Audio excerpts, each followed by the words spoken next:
Today, I will be speaking from my heart. Lahat ng sasabihin ko ngayon ay galing sa puso ko. Today, I will take accountability for everything. Nagkamali ako, and I want to say sorry for everything that I have done. It all started last June of 2024. I was in a very dark place. I was lonely. And I was getting attention from Anthony. The kind of attention that I needed. When I sensed that there was this brewing attraction between Anthony and I, nadala ako sa emotions ko. And I knew that was wrong. I came clean right away. I told my ex everything, and I admitted things to him, and then we broke. It wasn't easy. It was very hard for me. I announced the breakup. The reason why I became so emotional during the interview because I was holding back a truth. Yun yung totoo.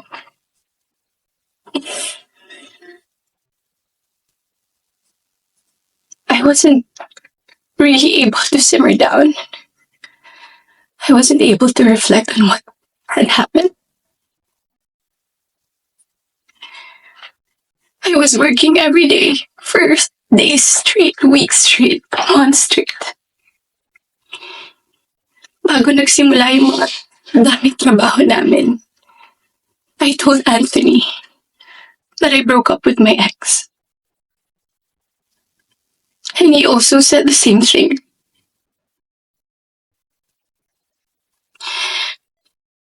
Mind you, I was in a very lonely place. I was so lonely. And I was so vulnerable at that time. Like everybody, nakaka-break lang. You would be so vulnerable. I was working every day. At sa lahat ng trabaho na yun, kasama ko si Anthony. Aaminin ko, sa araw-araw na pagtatrabaho namin, nahulog din yung loob ko. He would be very sweet to me. He would be such a gentleman to me. He would say things to me. He would tease me on the side in front of other people. He would tell all the people who were close to me that he was single. So, I was confident to act a certain way around him on the set. Because in the eyes of the people there, we were both single.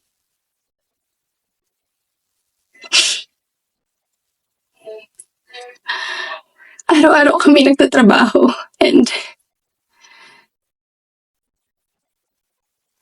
September came.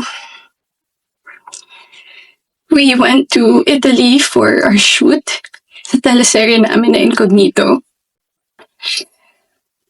And that, doon nag-start na naging deep yung pagkakilala namin sa isa't isa. I really felt nung pauwi na kami ng Italy, it was my birthday. And we were stuck at the airport the whole day. He would say things to me that are sweet. He would say promises. We would tell promises to each other. And then nung pauwi na ng Italy, I felt so happy that I had to post something on my IG story just to appreciate him during that day. And then pagka-uwi ko, I think the next 2 days, I saw a post or reposts ni Jam on TikTok. Nakita ko lahat yun. And at that time, yung time frame na yun, Nasa screenshots din na nangamusta ako. I said, kamusta si Jam? Nangamusta ako kay Jam. It wasn't because dahil alam ko na sila pa. Dahil alam ko na she was going through something and Anthony had to take care of her. But at the time, nagtatrabaho pa rin kami and he would still be the same way to me. I would ask him. God knows I asked him, nagkabalikan ba kayo? He said no. Do you still love her? He said no. He would say things na ako yung gusto niya and all. I really asked him so many times. And then the first wave of bashing on TikTok. Masakit yun para sa akin. I asked him, when are you gonna release a statement na wala na kayo? When? Because in the eyes of the public, you were taken. But I know that you're not. You would be very sweet to me. When are you gonna release a statement? He would tell me he was waiting for the right moment. I didn't want to be pushy. I didn't want to aggravate things. So I waited and kept quiet because it wasn't my story to tell anyway. I kept quiet. October passed. We were working still every day. And then Halloween. It was the very first night we went out na medyo sweet kami sa isa't isa. The next day, Cham posted on her Instagram story. There were no names mentioned. There were no names. But people were insinuating that it was Anthony and I. So the waves of bashing came again. I asked him again, when are you gonna release a statement? God knows how many times I begged for a statement. I begged him to fix this because I was so tired of getting bashed. He said, wait, he's waiting for the right moment. I waited. I still kept quiet. I really wanted to speak up. But it wasn't my story and I would look really pathetic. Days went by. The press con of Incognito happened. He released a statement. To me, it was too late because at that time, I was slowly distancing myself from him romantically. The infatuation and the attraction died. But thank you for the statement. I thought everything was in the clear. I thought everything was gonna be okay. Ilang days nung lumipas.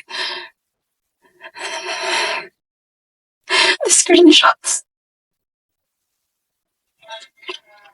When I read it, it was 10 p.m. on a Tuesday night. When I read it, I was gutted. I was shocked. I'm truly embarrassed. Dahil nakita ng tao lahat yun without my consent. Against my will. I read the screenshots over and over and over again. Ang pinaka-na-shock ako dun. I read it. It was the perfect narrative. That there was this other woman. That there was this apologetic boyfriend. And the avoidant boyfriend towards the other woman. And the scorned woman. That's the narrative. That's her side of the story. And there's nothing wrong with that. But this is my side. This is my side. And I've been reading those screenshots. Doon ko na pagtagpi-tagpi lahat. Na kaya pala hindi siya makapag-release ng statement. Dahil sila pa pala this whole entire time. I didn't know. I was in the dark. I didn't know. I had no idea. God knows. Ilang beses ako nagtanong. Ilang beses ako nanghingi ng statement. Doon ko rin na-realize, bakit ganun yung reactions ni Jam. Now, I get her. I get her pain. I get her wrath. I get her anger. Kaya pala ganun. Because she was clueless about everything. I was clueless about everything. We both believed kung anong mga nasabi sa akin. Maybe iba yung sinabi sa kanya. And I can attest that iba yung sinasabi sa akin. That's my side of the story. I have so many things to say.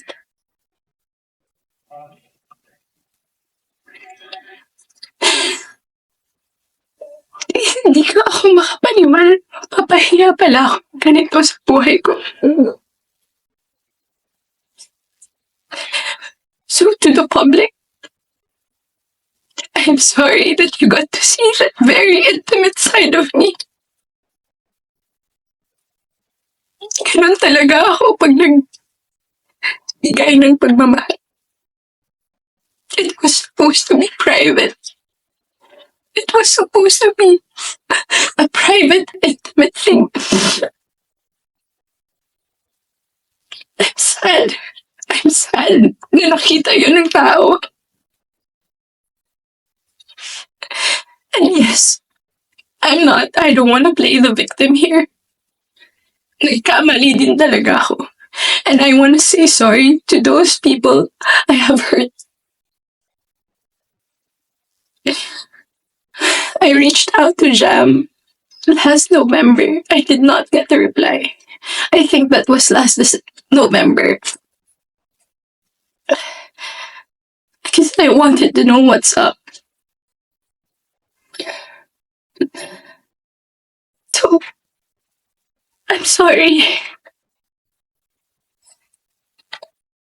Most especially, I'm very sorry. I'm truly sorry to those people who supported me for 10 years. Alam nila lahat na ginapang ko yung career ko. Mapunta lang sa kung saan ko gusto. Ginawa ko lahat. Pinaghirapan ko lahat sa tulong nila. Nagagawa ko yung mga gusto ko. I don't know where I'm gonna go. I don't know saan ako papunta. Yung dignidad ko, hindi ko na mahanap. Whenever I go out, whenever I walk, I feel like I'm a naked woman walking. Hindi ko alam anong gagawin ko. I'm so embarrassed. And I'm sorry that you get to see that.